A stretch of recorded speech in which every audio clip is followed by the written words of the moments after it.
welcome back to the channel and welcome back to another video. If you guys are new here, my name is Eamon. This is my 2023 BMW M3 Competition X-Drive, and in today's video, I'm gonna give you 5 things that I dislike about this car. But before we jump into it, quick disclaimer guys, I absolutely love this car. These reasons that I'm gonna give you guys are very nitpicky reasons. They did not deter me from buying this car, obviously, and I don't think it should deter anyone else from buying this car because overall, this thing is absolutely amazing. I'm only making this video for like entertainment purposes so you guys can learn a little more about the car if you don't have one or if you're planning on getting one. So don't take it too seriously, just sit back and enjoy. But with that said, let's jump into the first thing. All right, so the first thing I don't like about this car, believe it or not, is the trunk. So if you guys didn't know, this car is spec'd with the executive package, and once you get the executive package, you get an electronic trunk. So what that means is if you press on the trunk right over here, it'll go up all the way electronically.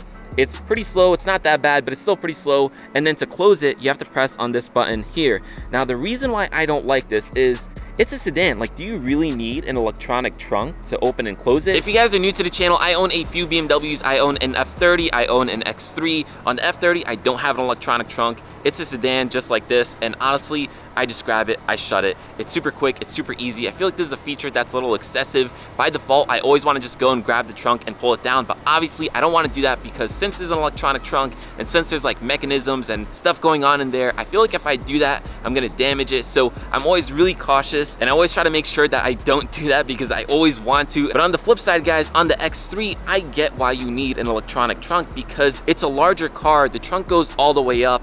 So to close it, if you're shorter or if you can't reach it as easily or if it's heavier, whatever it is, personally, I still don't feel like I need an electronic trunk on an SUV. But on an SUV, it makes more sense. Whereas on this car, I feel like it's pretty pointless. Now, having an electronic trunk that just like opens up with your key, which this one still does have, so if you press and hold that, it will open up. Like, that's totally fine. I think that's reasonable. But to have it where you have to like press the button to close the trunk, I mean, guys, the trunk is right here. And you have to press the button. I don't know. Personally, I think it's a little excessive. Now, can you option this car without the executive package, thus not getting the electronic trunk? Yes, you can, but then you're gonna miss out on other things that I personally wanted, like the heads-up display and a few other like executive package things. So that was the first thing on my list. Now, the next thing on my list has to do with the brakes on this car, specifically the rear brakes. And I'm sure you guys have heard people complain about this before. I never thought it was actually this bad until I bought the car and owned the car myself.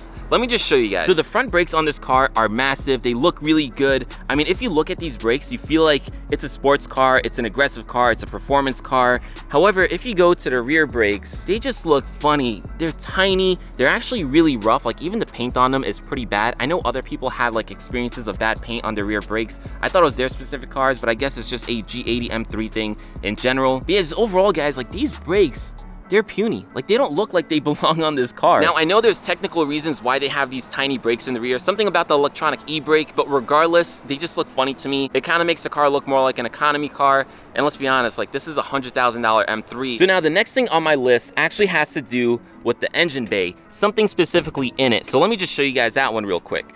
So the third item on my list has to do with the strut braces inside the engine bay. Now, just from a quick glance, you guys can see you have a strut brace going across over there, one over here, and one over here. It obviously adds a lot in terms of performance and handling.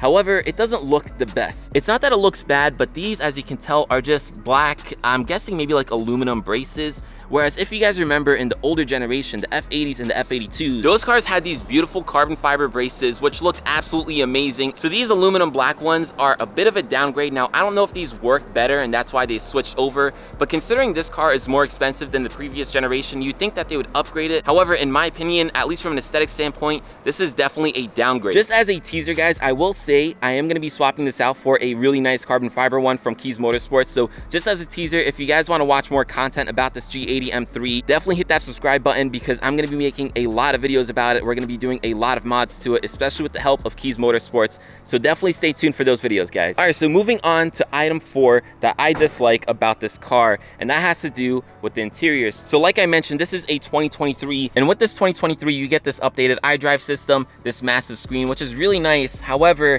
they got rid of pretty much every button on the center console over here. So obviously in older BMWs, you had a whole bunch of buttons to control like your radio, your climate control, your volume. In order to fit this massive screen, they basically got rid of most of the buttons there, which is kind of a bummer because now to access most of that stuff, you have to go through the iDrive system, which can be a pain while you're driving. And then you also have to dive into like different menus and stuff like that. So it is a bit of a pain. It's not the biggest deal in the world, and they did keep some buttons there, which is nice, and I'll talk about in another video.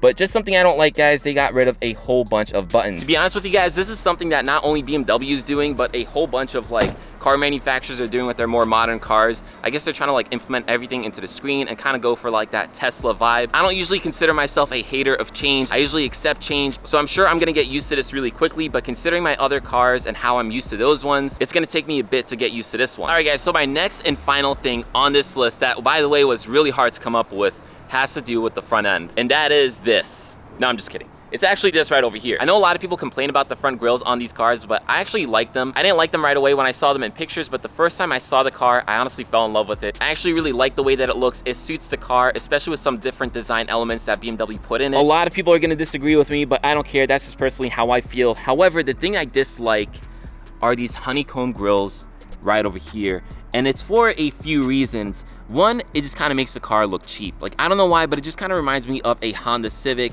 And on a $100,000 car like this, I feel like this should have been excluded. Now, yes, you could have gotten the carbon fiber package, which I didn't, and that would have given you some nicer carbon fiber ones. But why does BMW have to hold out like that? This is already a super expensive car, but to get that, you have to pay another $4,000. Now, honestly, if they just gave you some plastic ones and then gave you upgraded carbon fiber ones with that package, I think that would have been more reasonable. At least give us the design element of those nicer intakes. Again, maybe just in plastic, so it's still cheaper. And then if you want carbon ones, you pay for the carbon ones. I don't know. Regardless, it's just one of those things that kind of irk me about BMW, because like I paid $100,000 for this car and yet I still can't get that. So that's it, guys. That's everything I dislike on this G80 M3. Now, I will say this list was super hard to come up with. Overall, I love this car. I know a lot of people have like different complaints about it, like the sound, the grille, the size of the car, all those things, but personally, I didn't want to like jump into those things. Everyone already talks about them. These are just like random things that maybe you guys haven't heard before. So overall, I absolutely love this car. I've only owned it for a month now, but legit, I get excited every time that I step into it. I think overall, it's an amazing car. Every car is gonna have their downfalls, and every car you can like nitpick. So if you really think like that, there's probably no car out there that you like. Again, I just made this for entertainment purposes, and so you guys can learn a little more about the car. If you guys want to see 5 things that I like about this car, I'm actually gonna film that video right now, but that's gonna be a separate upload. So again, hit that subscribe button, stay tuned for more videos, and yeah, with that said, guys, this video is pretty much done, and I'll catch you guys in the next one. Peace.